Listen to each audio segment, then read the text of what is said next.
All right, here we are on Gist Creek Lake, and what are we doing out here today? Well, I ran into Theresa, and she told me about Michael, so on and so forth, and she says, hey, I want to know more about fishing. And I said, such as? She said, very basic stuff.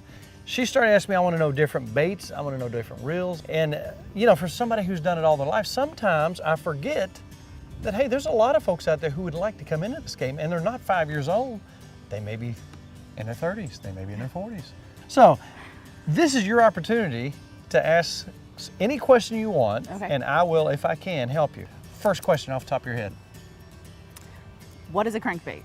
What is a crankbait? Well, it's a bait that you have to crank, okay? Oh, makes sense. That means that it's a bait that you throw out, and you got to give that bait the action by the amount of speed that you give it.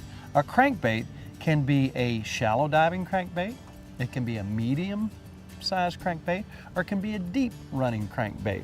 And usually these mimic a fish, and they are made in the shape of a shad or some kind of a bait fish that will activate the feeding response of a bass. What's a Popeye jig? A Popeye jig, I'm glad you asked. There's a crappie jig, okay? Okay. Now, that's weighted in the front, okay? That's lead. That gets your bait down there. You don't have to put any kind of weight on your line. Okay. There's a hook. And on a Popeye jig generally, which is, you can get them really small down to, you know, sometimes you want to use a 32nd ounce to get down there and mimic a small minnow. That's what they look like. And you want to get that down there amongst that structure. You know that crappie hang around structure because they want to eat little fish like that. Bluegill hang out there. Bluegill would even, you know, bluegill well, usually you think about them eating worms, but a big old bluegill, he'll hit a jig.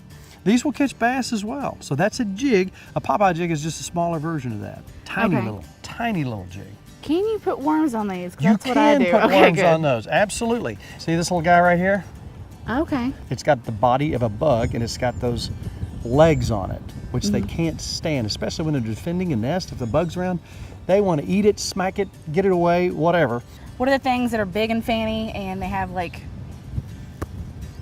there's like a bell on one side maybe, or like a silver piece, and they're, okay, let me look at your spinnerbait. You asked about the fluffy bait with the bell on it. Now, that is a spinnerbait. Now, we talked earlier about crankbaits and how they attract fish. Fish are attracted by bait fish. Think about your bass, and you're setting out on your stump and you're looking up. And what do you see when a bunch of shad go by? The sun's out, they twist. They reflect light. Okay. How do you know when to use which kind of lure? Which kind of bait? Yeah. It a lot of times depends on what time of year, what speed you're fishing at, what the water temperature is.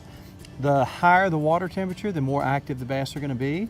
The lower the water temperature, they're going to be a little more sluggish and slower to move, so everything slows down in the wintertime. So you can use a crankbait real slow. You know, think about a deep diving crankbait in the wintertime. You just move it along real slow. Or a jig. Now remember the Popeye jig we talked about earlier? Yeah. Check out this footage right here of me catching great big bass on this lure. This is a little more advanced state of the game.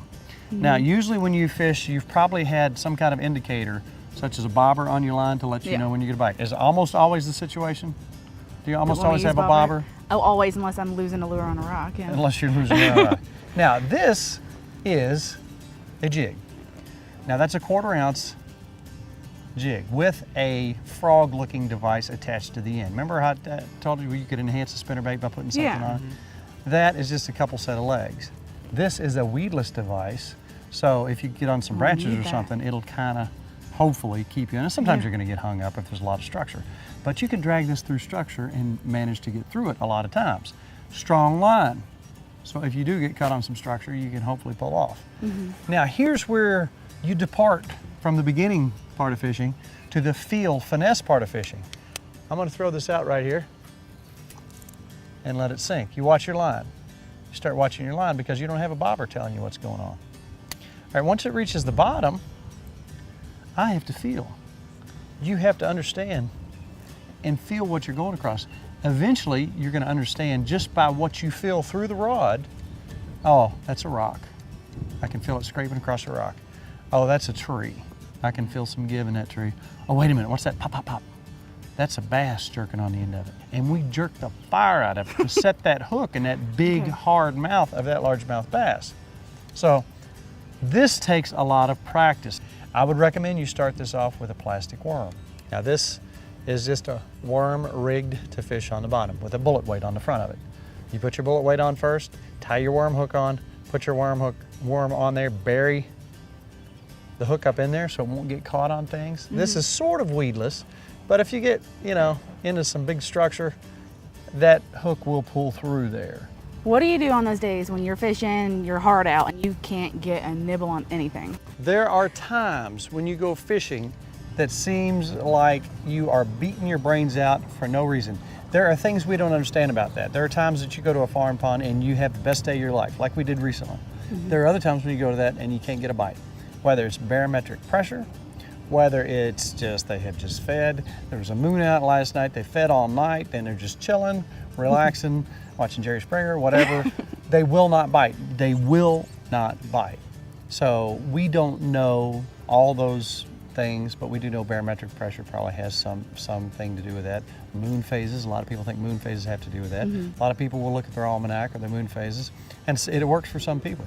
But bottom line is, there are times when you talk about when fish are spawning or on the nest, and they may not eat, or they say they won't eat during that time, but if there's a big female bass that's nesting and you throw a big white lizard right on her nest and she doesn't see you, she's probably going to pick that lizard up to take it out of the nest, and boom.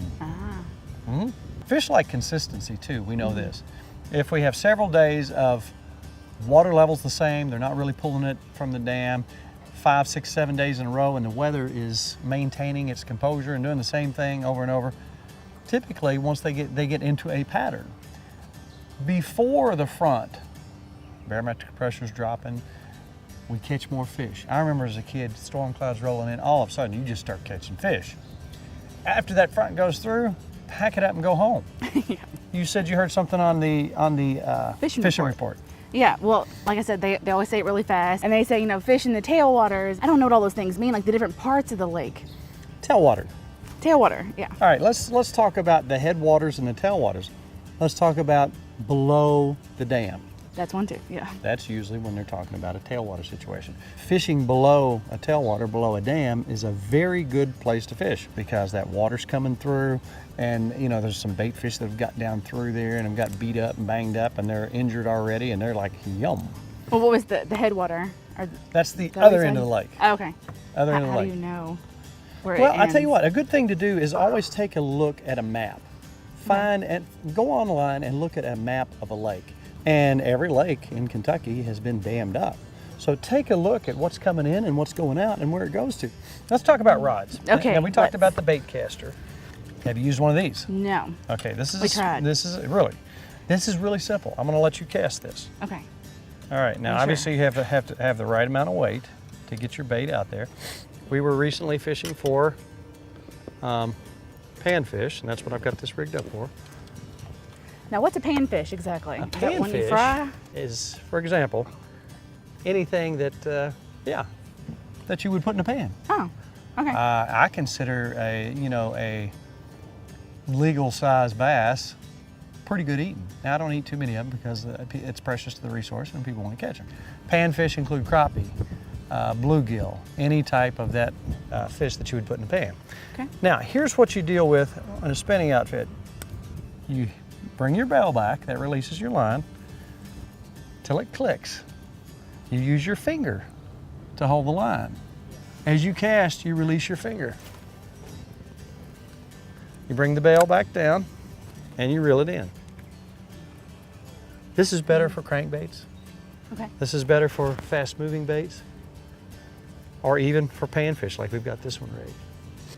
So I see you have a bobber on there, so it is cool to use a bobber with. Yes, if you're trying to find a certain depth, say that there's a bunch of bluegill on the bed, you set it for 3 feet and you throw it in there every time, it's going to be hanging right in front of their faces. So that's how you can use the bobber to set your depth. Now, I'm going to put the bail up. Put your finger around there. Make sure you release that when you cast. Make sure I get out of the way here. Make sure everybody's. Let's go. Look, Michael, let's run. Yeah, Run for your life. Okay, you ready? Looky there. You cast it like you've done it a million times. It's smooth. I like this one. Yeah. It's got that great big bail on it. It really brings that line in fast. Gonna try it again, all by yourself? Yep. All right, flip it. Yep, you're holding the line. Michael. Steer clear. I'm Steer clear. still a little worried. How about that? All right. So that may be something now that you're a little more advanced. What do you got here? Zebco, and that's fine. That's a great, you usually don't have any trouble with casting or getting your line all tangled up. That's a good beginner reel, and it's good for somebody who's been fishing their whole life. It's a dependable reel, but as time goes on, the more you fish, you're gonna want dependable equipment. Yeah. You're gonna find yourself talking to folks, hey, what about this reel? Hey, what about that? And you'll find that there's less mechanics on something like that that can go wrong. This is closed face. If something happens inside, you gotta get it open, you gotta dig in there, you gotta see what's going on. You get greasy, you get nasty. I don't like that. So, did I do okay today? I'll say so. Q&A I'll guy. let you know when I catch a bass. So I I see how it works. Yeah. Michael? I guess she's saying it's to be determined.